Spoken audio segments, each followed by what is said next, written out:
ನಿಮ್ಮ ಹೆಸರು ಹೇಳಿ, ಎಲ್ಲಿಂದ ಬರ್ತಿದ್ದೀರಾ ನಿಮ್ಮ ಸರಾಕೆಯಲ್ಲಿ? ಹೆಸರಮ್ಮ ನಿಮ್ಮ?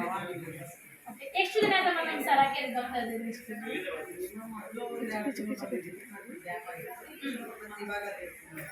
ಏನು ತೊಂದರೆಗೋಸ್ಕರ ಅಂತ ನಮ್ಮ ಸರಾಕೆಯಲ್ಲಿ ಬರ್ತಾ ಇರೋದು?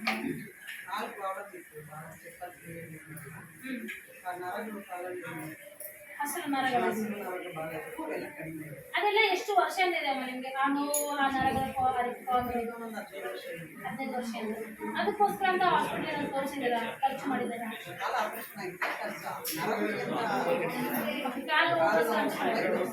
ಆಪರೇಷನ್ ಕೂಡ ಮಾಡ್ಕೊಂಡಿದ್ದೀರಾ?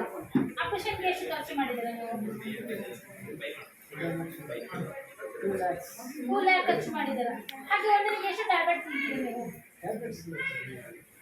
ಅಂದರೆ ಒಂದಿನಕ್ಕೆ ಎಷ್ಟು? 1, 2 ಅಂತ?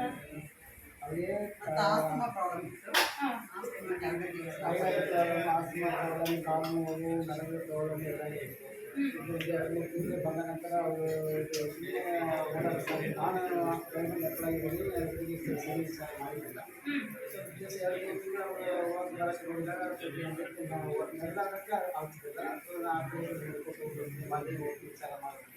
ಅದು ಬೇರೆ ಪ್ರಾಬ್ಲಮ್ಸ್ ಮತ್ತೆ ಕರ್ನಾಟಕ ಊಟ ಕಟ್ ಮಾಡಿದ್ವಿ. ಮತ್ತೆ ಬಂದ ಬೇರೆ ಮತ್ತೆ ಬಂದರೆ ಒಂದು ಒಳಗೆ ಇಂಪ್ರೂವ್ಮೆಂಟ್ ಸರಿ ಇರೋದ್ರಿಂದ ನಾನು ದುಡ್ಡಿನಿಂದ ಕರ್ಕೊಂಡ್ಬಂದು ಕಾಲ ಅವ್ರ ಒಬ್ಬಳೆ ಬಂದು ಆಕ್ಚುಲಿ ಜೋಡಿ, ಈ ಒಂದು ಜೋಡಿಗೆ, ಈ ಒಂದು ಡಿಸಿಷನ್ಗೆ ಜೋರ ಕ್ಲಾಪ್ ಬರಬೇಕು. ಪ್ರಾಬ್ಲಮ್ ಏನಪ್ಪ ಅಂದ್ರೆ ಆ ಮೊಳಕಲ್ಲು ಯಾಕೆ ಬಂದಿದೆ ಅಂದ್ರೆ ಆ ನರಗಳೆಲ್ಲ ಏನಾಗಿದೆ, ಬ್ಲಾಕ್ ಆಗಿದೆ. ಅಂದ್ರೆ ಹಸಿರು ನರ, ವೆರಿಕೋಸ್ ವೇನ್ ಕೂಡ ಬಂದಿದೆ. ಜೊತೆಗೆ ಆ ಎಲ್ಲ ಪ್ರಾಬ್ಲಮ್ಗೋಸ್ಕರ ತುಂಬಾ ಕಷ್ಟಪಟ್ಟಿದ್ದಾರೆ. 2 lakh ಹಾಸ್ಪಿಟಲ್ 2 lakh ಕೊಟ್ಟು ಆ ಒಂದು ಆಪರೇಷನ್ ಕೂಡ ಮಾಡ್ಕೊಂಡಿದ್ದಾರೆ. ಆದ್ರೆ ಆ ನೋವು ಕಮ್ಮಿ ಆಗಿಲ್ಲ. ಆದ್ರೆ ನಮ್ಮ ಸೆರಕಿನ ಮೇಲೆ ಏನಾಗಿದೆ, ಆ ನೋವು ಕೂಡ ಕಮ್ಮಿ ಆಗಿದೆ. ಹಾಗೆ ಅಸ್ತಮ ಪ್ರಾಬ್ಲಮ್ ಕೂಡ ಇತ್ತು. ಆ ಪ್ರಾಬ್ಲಮ್ ಕೊಡೋದಕ್ಕೋಸ್ಕರ ಕೂಡ ಹಾಸ್ಪಿಟಲ್ ತೋರಿಸಿದ್ದಾರೆ, ಖರ್ಚು ಮಾಡಿದ್ದಾರೆ. ಹಾಗೆ ಬ್ರೀತಿಂಗ್ ಪ್ರಾಬ್ಲಮ್ ಕೂಡ ಆಗ್ತಿತ್ತು. ಆದ್ರೆ ನಮ್ಮ ಸೆರಗಿನ ಬಂದಾದ್ಮೇಲೆ ಏನಾಗಿದೆ, ಟ್ಯಾಬ್ಲೆಟ್ ಕೂಡ ಮೈನಸ್ ಆಗಿದೆ.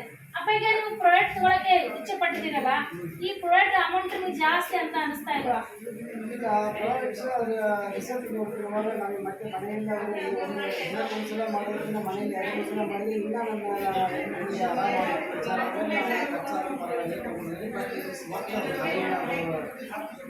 ಅನಿಸ್ತಾ ಇಲ್ಲ. ಈಗ ಮನೆ ತಗೊಳಕ್ಕೆ ಅನಿಸ್ತದೆ. ರಿಸಲ್ಟ್ ನೋಡಿದ್ರೆ ಇಟ್ ಇಸ್ ಬೆಟರ್ ಫಾರ್ ಎಲ್ಲರಿಗೂ ಒಳ್ಳೆಯದಾಗುತ್ತೆ ಅನ್ನೋದು. ನಾನು ಒಂದ್ಸಲ ಮೊನ್ನೆ ಬಂದಾಗ ನಡುವಿಟ್ಟು ಮತ್ತೆ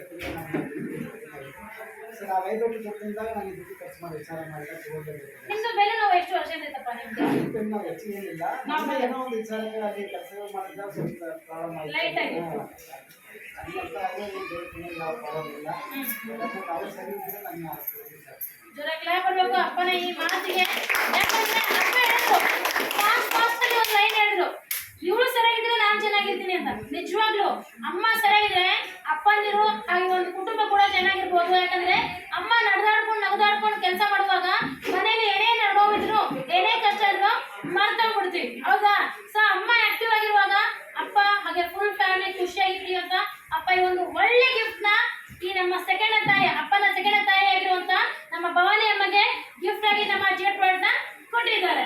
ಅಪ್ಪಗೆ ನಿಮ್ಗೆ ನಂಬಿಕೆ ಇದೆ ನಮ್ಮ ಮನೇಲಿ ಪ್ರಾಡಕ್ಟ್ ತಗೊಳ್ಳುವಾಗ ಫುಲ್ ಫ್ಯಾಮಿಲಿ ಹೆಲ್ತ್ ಇರ್ತೀರಾ ಅಂತ? ನಮ್ಮೆಲ್ಲ ಅಲ್ಲಿ ಬಂದು ಹೋಗಿ ನಾವು ಬಂದು ಹೋಗಿ ಎಲ್ಲ ಸರ್ವಿಸ್ ಇದೆ. ನಮ್ಮ ಥರ ಎಲ್ಲ ಬೇಕಾಗಿದೆ. ನಮ್ಮಿಂದ ಸ್ವಲ್ಪ ಲೇಟ್ ಆಗ್ತಾ ಇದೆ. ಇಲ್ಲಿ ಮನೆಯಿಂದ ಯಾವಾಗ ಬೇಕಾದ್ರೂ ಯೂಸ್ ಮಾಡ್ಕೊತಾರೆ. ಅವ್ರು ಆರಾಮಿದ್ರೆ ನಮಗೆ ಧೈರ್ಯ ಇರ್ತದೆ, ನಮ್ಮ ಕೆಲಸ ಚೆನ್ನಾಗಿರುತ್ತೆ ಅನ್ನೋ ವಿಚಾರವನ್ನು ನಾವು ತಗೊಳ್ತಾ ಇದ್ದೀವಿ.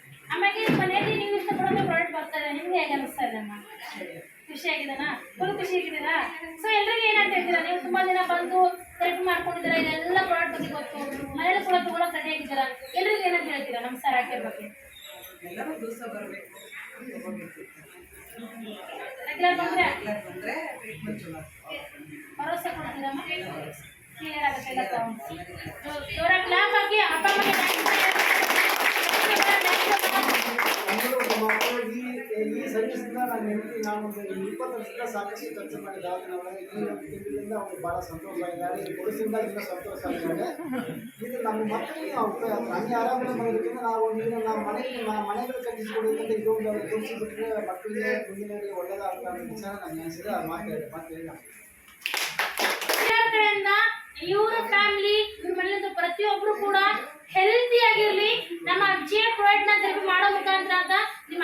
ಪ್ರಯೋಜನ ಕೊಡ್ಬೋದಾ?